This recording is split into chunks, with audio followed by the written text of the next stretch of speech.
Captain Kirk. Fascinating. I'm a doctor, not a mechanic. Thank you, love you. Mwah. Most illogical. Aye, sir. Well, that was different. Yep, lousy, but different. Places, please, and here we go. Welcome, ladies, Gorn, bears, chicken, and things to episode 18 of the MuppeTrek podcast. I'm Jarman. And I'm Steve. We are here to compare, contrast, and confer about our two favorite franchises. And Jarman, what are those? Those are the Muppets and Star Trek, and we do one-to-one reviews of the Muppet Show and Star Trek, the original series. And this week we have special Muppet Show guest, Mummenshanz, or the Mummenshanz, and the original series episode, Arena. Yes, and why don't you tell us about a Muppenshanz, the Muppenshanz, or Muppenshanz? The Mummenshanz. Mummenshanz. So they're an experimental theater troupe that's been performing together since 1972. They've had multiple people switch in and out of the ensemble over the years, but the sort of core has been the same, except for one of the original members did die to AIDS some time ago. Just a few months after they did this show, they did a 3-year run on Broadway. Dang. With over 1,300 performances. 1,300. That's insane. But what does our generation know them from? This episode of The Muppet Show. And that's pretty much it. And maybe an episode of Sesame Street they were on. Fair enough. But that's it. But let's talk about them in this episode and this episode in general. The show opens with one of my all-time favorites, Scooter and Floyd Pepper singing Mr. Bassman. Just that it's my top 10 without a doubt. And Scooter has a great voice. I didn't realize that till now. Oh yeah, Richard Hunt. Yeah, he's got some pipes. Yeah. This week backstage, Piggy finds a note from what seems to be a secret admirer. She's sure it's got to be Kermit. She goes into her dressing room expecting to find him, and then bam, it's Gonzo instead. Oh. And she is just disgusted. Next, we get our first taste of Mummenshanz, who do a sketch with different facial expressions drawn on pieces of paper on their face. I'm making it sound lame, but it's actually a pretty neat sketch. Backstage again, Gonzo won't leave Piggy alone. He is all over her, and she wants nothing to do with him. He wants her to touch him, and she chops the crap out of him. Hi-ya. After this, we find ourselves in a library where the librarian conducts an impromptu symphony of noises from the library goers. It's pretty cool. On stage again, we get our second serving of Mummenshanz. It's sort of a cool body puppetry montage with a few masks. They turn themselves into kind of strange creatures. Hard to explain. Oh, with Kermit in between, right? Saying yeah, kind of introducing them. Yeah. Next, we find ourselves at the dance. The best joke this week is when Animal's date says that her watch isn't running, and he proceeds to run her and drag her all over the dance floor. Following this is a musical number of an eel singing "When I'm Not Near the Fish I Love." It's a neat effect where they put actual fish tank in the background with chroma key. It's pretty cool. Good chroma key, yeah. Surprising. Afterwards, we get a strange talk spot with Kermit and Mummenshanz, but they don't speak, so it devolves really quickly. Once again backstage, Kermit asks Piggy if she would be interested in dinner and dancing. When she says she would be so excited, he pulls the rug out from under her and hurts her feelings by saying that Gonzo would love to go with her. We then get our weekly introduction by Sam the Eagle of Wayne and Wanda. This week they're singing "It's Only a Paper Moon." Wayne starts singing until the moon made of paper crashes down on him and hurts him. Afterward, we get a Vendaface where Statler gets his face rearranged and ends up just punching him in the face. Yeah, and Vendaface, to remind them what that is again. It's a somewhat reoccurring sketch. It's going to come up more and more. It's like a vending machine with hands that like changes your looks. I didn't know. It's why always some bit. I didn't make the connection of vending machine and Vendaface. I was like, why is it called Vendaface? That makes sense now. Yeah. Backstage once more, Piggy scolds Kermit for tricking her. Gonzo tries to touch and swoon over her the entire time. She screams at him repeatedly. Kermit then turns her down again at the end, and she chops the crap out of both of them. The Muppet News Flash this week is that the oldest man at 196 years old celebrated by taking a deep breath, and then it revealed that his family does not visit him. That's very sad. Very sad. We then get another time on stage with Mummenshanz. This time they went with masks made of raw clay where they two kind of compete molding the mask as the sketch goes on. One of them is making a nice face. The other one makes kind of like an elephant man monstrosity of a face. And it's a neat concept, but it runs out of steam really quick. Finally, we get the send-off from Kermit, who introduces Mummenshanz unmasked. And that's this week's episode of The Muppet Show. Yes, indeed. All right, but let's talk a little bit about the music on this week's episode. First, we have Mr. Bassman, as I mentioned, one of my all-time favorite Muppet song ever. Made famous by a guy named Johnny Cymbal, but the super important bassman part was originally sung by a guy named Ronnie Bright. He was the bass singer for groups like the Cadillacs and the Deep River Boys and the Coasters. The Coasters got their big start with the song Searchin', which was just on the last episode of The Muppet Show. Yes. When I'm Not Near the Fish I Love, it's a parodied song of a similar titled song, When I'm Not Near the Girl I Love. It's from a musical I've never heard of called Finian's Rainbow. Haven't either. About an elderly Irishman who comes to America to bury a pot of gold, thinking that it'll grow. But then it turns out a leprechaun followed him, and the treasure belongs to the leprechaun, and he's got to get it back before he turns into a human. Weird.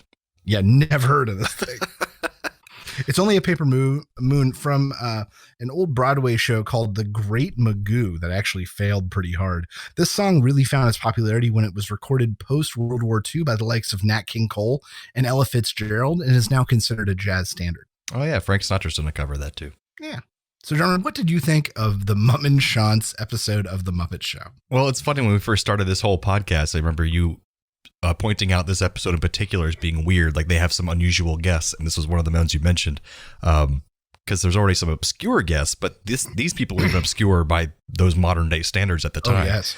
And as you said, Jim Henson giving this interesting puppetry kind of mask performance group a chance to be exposed, and and it probably did help them get some more exposure and a lot more tickets sold on Broadway. I hope so. But I actually ended up enjoying it a lot more than I expected.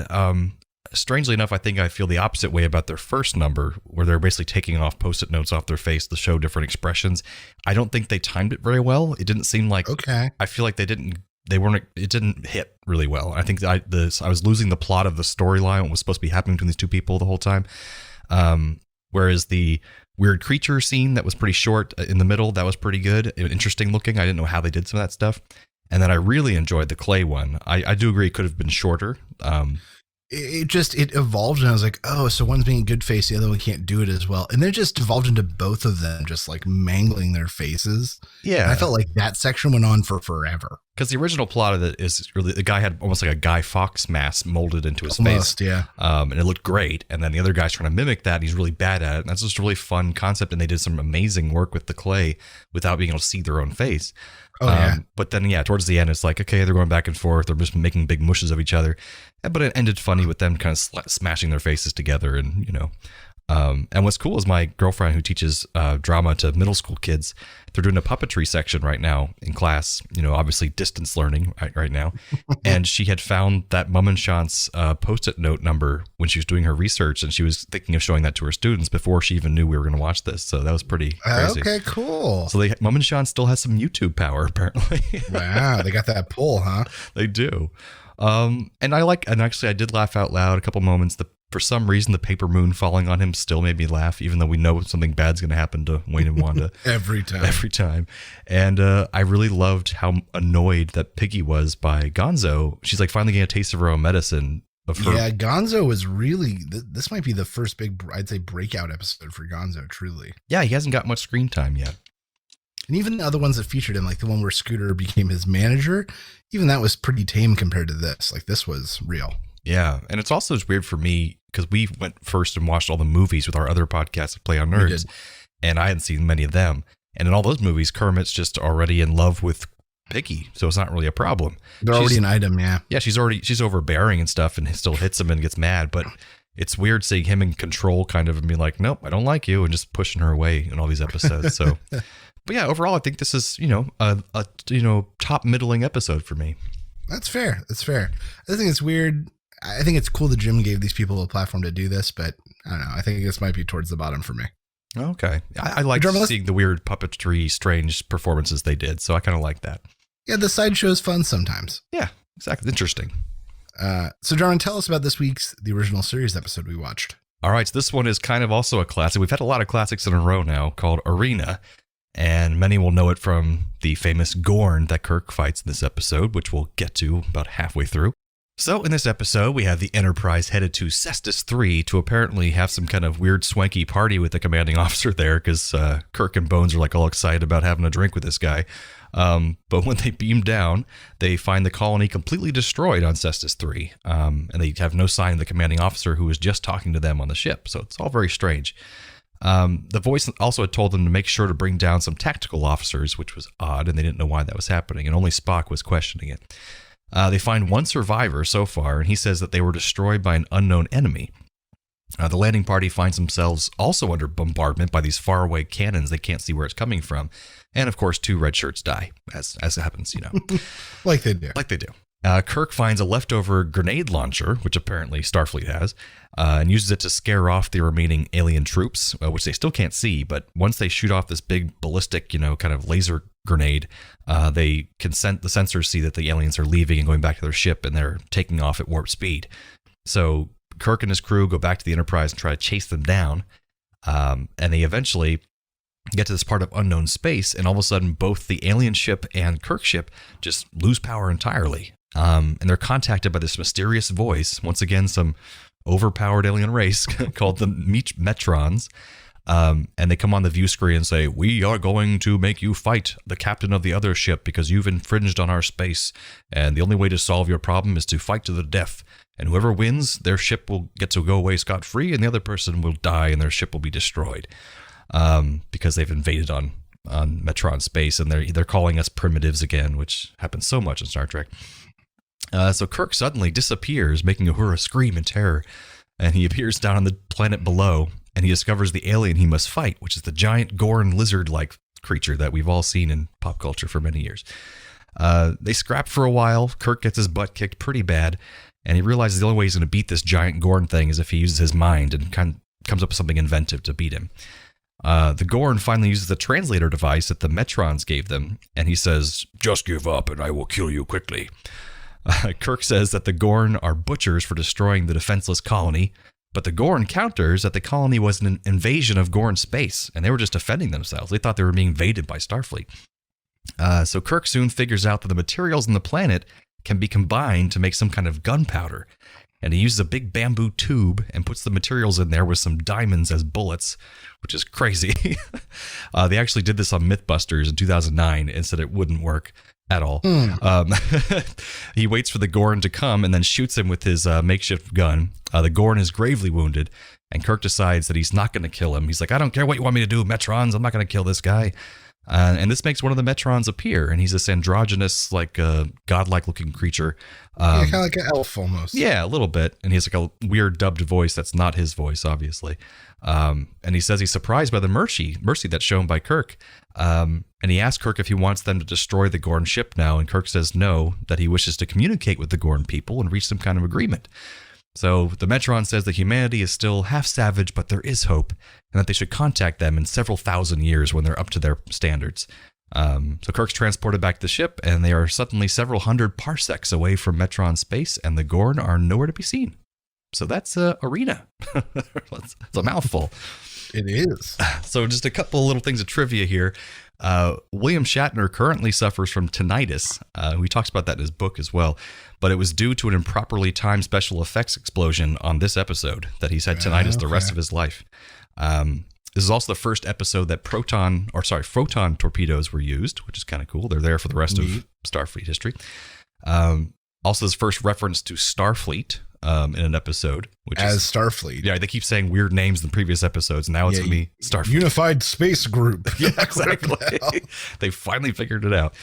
And for our UK listeners, this was the first episode to be broadcast in color on the BBC. The rest before this were in black and white. And the comedian Ben Stiller has the prop Gorn head in his house because he's a big Star Trek fan. Oh, legit. The original. Respect. Yeah. So, Steve, what do you think of this monumentous episode? So, the things I liked. Lots of fun explosions and effects. You don't get that in all the Star Trek episodes. True. This is a big scale episode, and I like that. Another thing I really enjoyed, it was really cool to see Sulu participate more. True. Aside from being a pirate or shooting a gun he just found on the ground. Like I feel like every other time he's gotten to shine, it's because he's doing something ridiculous or outlandish, and it was fun to see. Like, yeah, he got left in charge. Yeah, that is true. I didn't think about that. Things I maybe disliked a little bit. It was really kind of confusing at the beginning. They go down. Suddenly the ship is under attack and they're under attack. A guy literally runs over to a corner and then like disappears in a flash of red light. And Kirk yells, "Take cover." And then he runs directly over to where that guy just disappeared from. Like, I was like, what's the, okay. That's true. That guy disappeared, and then later on they're using ballistics. Like, did they have a laser? And then now they're using explosions. That's true. I didn't think about that. Right. That's weird. And then this perfectly illustrated sort of an overall problem with the writing I've found in Star Trek. And I think I'm identifying this more and more. And it's specific with Spock. So whenever a scene is dialogue, and I mean true dialogue, just between him and one other character, there is no way for the scene to escalate naturally because of how flat he has to play for the logical side of things. Interesting. And it forces Kirk to get outraged and go over the top on seemingly weird moments. Because if the scene was between two human actors, they would be building off each other. Okay, I think I see what you mean. And have a little back and forth. Right. And so I think that might be part of why Shatner's acting in the original Star Trek gets seen as so overblown, is because there are some weird, jarring moments when him and Spock were fighting on the ship about what to do. And he Kirk raised his voice a little bit. And then there was this like, wah, and they cut over to Uhura, who was like, blown away that they just had that explosive moment, but it didn't get there because Spock wasn't building it. And I'm finding it more and more. And I think throughout the show. I think you're right a little bit, and it gets better, I think, later on, but also in the movies, I think they perfected a way to have a back and forth with them without having Kirk have to explode every time. So I think you're right. Yeah. And in scenes where there's a third person, like Bones is probably the most common third.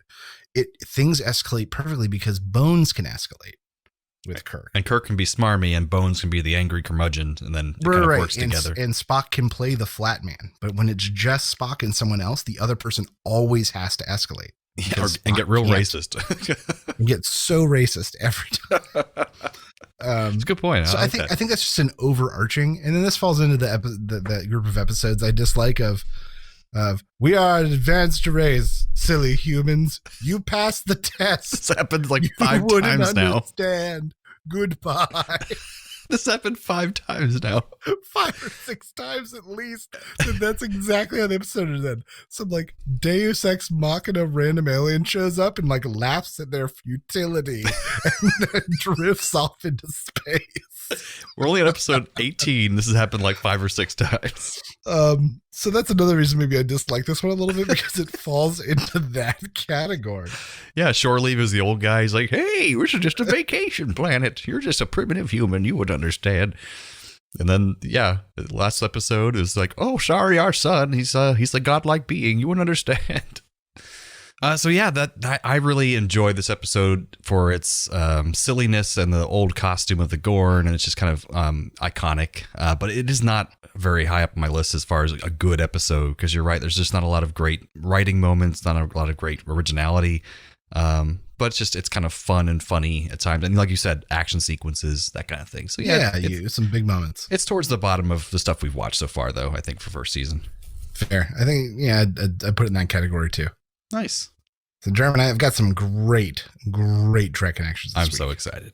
In the Next Generation episode called Skin of Evil, featured a dark, evil-looking creature called Armus.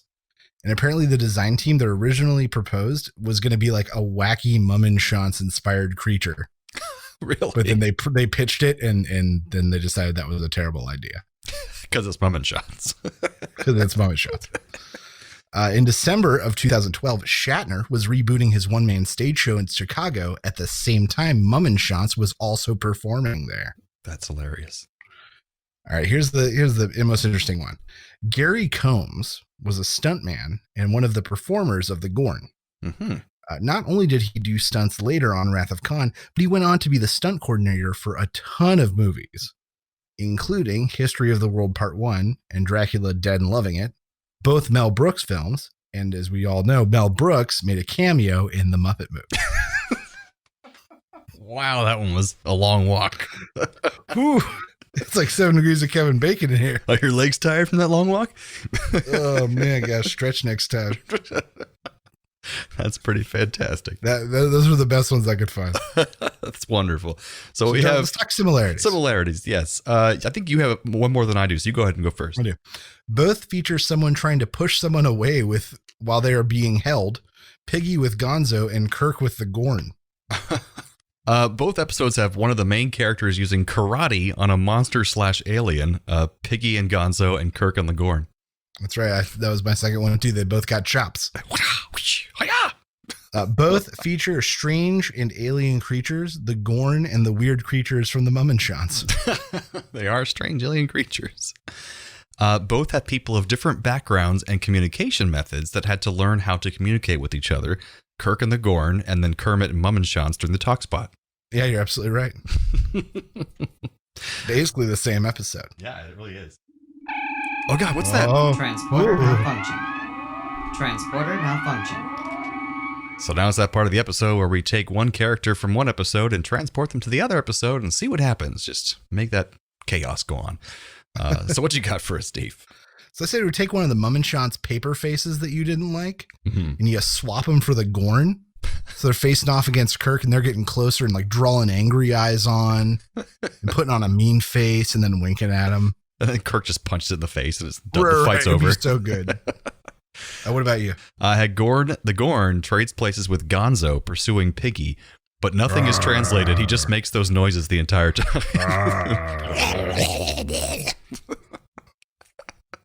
So I say you take the Gorn and you replace him in the weird animal cameos sketch on the Muppet Show. It's like, what about this weird one? And they cut and it's just the Gorn.